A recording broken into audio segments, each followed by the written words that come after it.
மயிலாடுதுறை மாவட்டம் தரங்கம்பாடி தாலுகா அனந்தமங்கலத்தில் பழமை வாய்ந்த ஸ்ரீ ராஜகோபால சுவாமி கோயில் உள்ளது. இக்கோயிலில் ஸ்ரீ திரிநேத்திர தசபுஜ வீர ஆஞ்சநேயர் 3 கண்களையும் 10 கரங்களில் சங்கு, சக்கரம், வில், அம்பு, சூலம் போன்ற ஆயுதங்களையும் ஏந்தி முதுகின் இரு பக்கமும் கருடனுக்குரிய சிறகுகளோடு காட்சி தருகிறார். இதுபோன்ற ஆஞ்சநேயர் திருமேனி உலகில் இங்கு மட்டுமே உள்ளது. மேலும் தனிச்சிறப்பாக அனந்தமங்கலம் ராமாயணத்துடன் நேரடி தொடர்பு கொண்டது.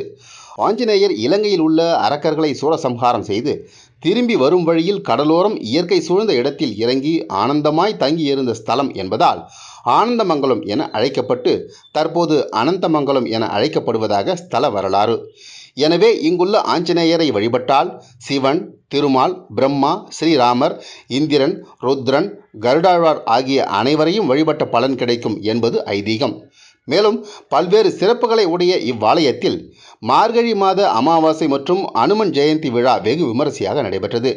விழாவையொட்டி ஆஞ்சநேய சுவாமியை கோயில் மண்டபத்தில் எழுந்தருள செய்து பால், இளநீர், சந்தனம் ஆகியவை கொண்டு சிறப்பு அபிஷேக ஆராதனைகள் நடைபெற்றன.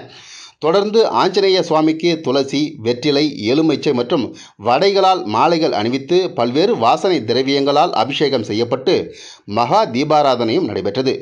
இதில் தமிழகத்தின் பல்வேறு மாவட்டங்கள் மற்றும் வெளி மாநிலங்களிலிருந்து திரளான பக்தர்கள் கலந்து கொண்டு சுவாமியை தரிசனம் செய்து வழிபட்டனர்.